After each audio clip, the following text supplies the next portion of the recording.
My name's Connor, and I'm going to be talking about some generative models for creating synthetic data today. So just a brief outline of what I'm going to talk about. We're going to talk about what we mean by generative models, and we're going to cover two of the common approaches, flows and GANs.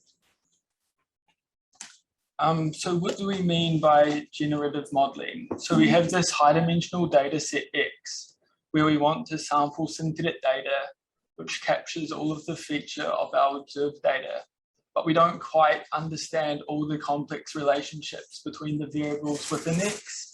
And if we think that the best way to try and sample synthetic data, similar to X, is to fit a really flexible model, then we might consider generative modeling. So there's two broad classes of generative models: explicit models, where we can define the likelihood function, and implicit models where we can't define the likelihood function. So the first model we're going to talk about today are flows. And just a note here that the material I cover will only hold for continuous variables. And I'll refer you to some of Robert Salamoni's material at the end of the presentation for discrete variables. So with flows, we want to start with the simple base distribution Z, which is really simple to sample from and evaluate, such as like a multivariate normal. And we want to apply transformation after transformation until we can learn a really sort of complex, flexible density for our observed data set, P of X. And the idea is that if we can constrain these transforms such that we can evaluate the density of X, then we can fit these models via maximum likelihood estimation. So the restrictions we need to place on these transforms are that they are one-to-one and onto, that we can work out the inverse of the transform, and that the inverse of the transform and the transformation themselves are differentiable. And if we can do this, then we can evaluate the density and train via maximum likelihood estimation. So here's an example of what a composition of transforms looks like. So we take a normal distribution and we apply a linear transformation, and then we put the linear transformation as input into a second transformation, the sine arc sine transformation, to get what in this case is our X, which is what we're considering our data for this example. And as you can see, after these two transformations, we've already kind of learned a reasonably flexible looking density. So it kind of gives us like promise that like this method might be able to like sample really complex samples from high dimensional data sets. Here's the real meat of normalizing flow literature. We really want to capture expressive transformations that are nonlinear so that we can represent flexible densities. But in order to do this, we need to come up with transformations that scale in linear time, that scale in linear time for things like determinant computations and estimating or calculating the inverse of the transforms. And so in order to do this, we want to construct transforms that are lower triangular. And this picture here is an example of a coupling flow transform, which is a common transformation that like satisfies these requirements, but there's a whole body of literature that sort of looks at various similar transforms. And the key here, compared to the GAN models we'll look at later, is that neural networks are being used to estimate the parameters of the transforms here. They're not specifying the transformation themselves. So I don't really want to cover this slide too much. I just want to get the point across that if we can fit our normalizing flow model with tractable transformations and tractable inverse transformations, then we can sample synthetic data that looks similar to our observed data. And we can also look at those synthetic samples and evaluate the density of those samples relative to the probability density we estimate over our observed data. So this was just a really brief introduction into normalizing flows. So now we're going to talk about my favorite GANs for a bit. So GANs are an implicit model. So we start with a similar base distribution Z, which is really easy to sample from. But instead this time, we specify neural network, which is the transformation from this noise to the space of our observed data X. And so the sort of generator for our synthetic samples is the output of this fitted neural network.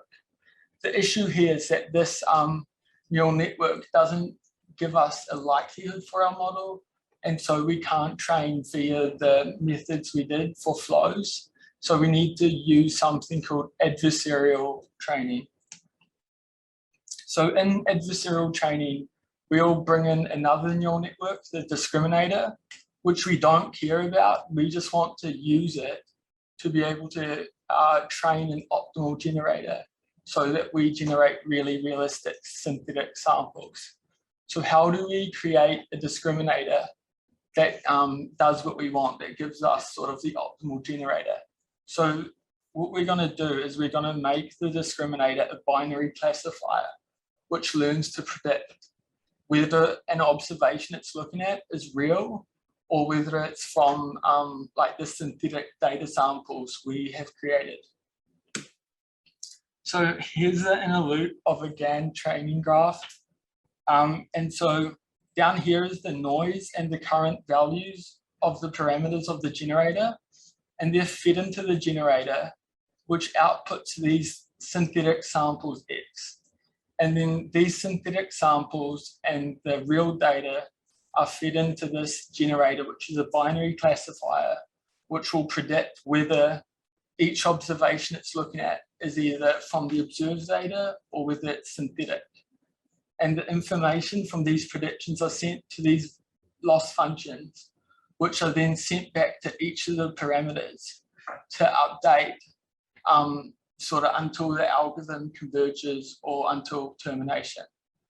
So the idea here is we want to learn a generator that creates such realistic synthetic samples that makes the prediction accuracy of this secondary neural network worse.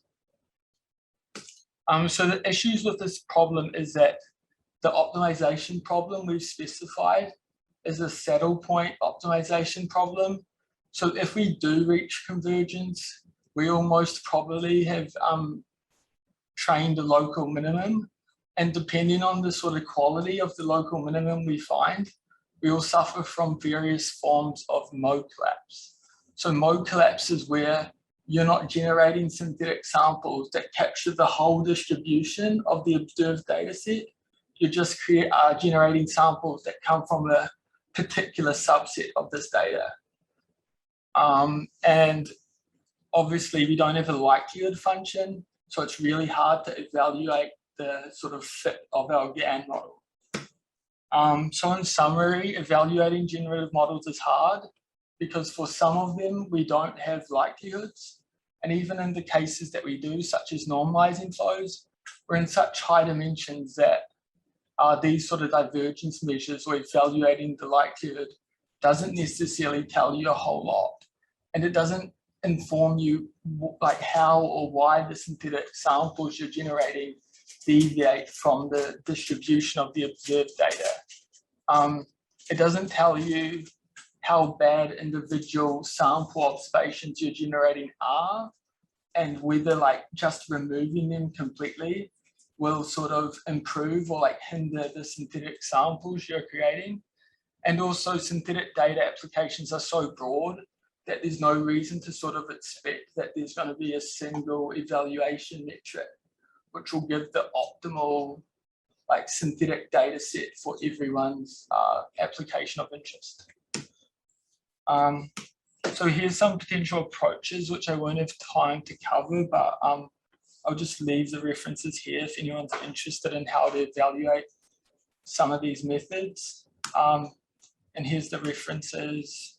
Here's some further references, including some pretty good review papers and some tutorials, especially like this one, which is really relevant for this workshop. I know it was last month too. And lastly, a massive shout out to Dr. Robert Salamone for letting me use lots of his material from his winter school. This is all on his website and a lot more, so go check it out.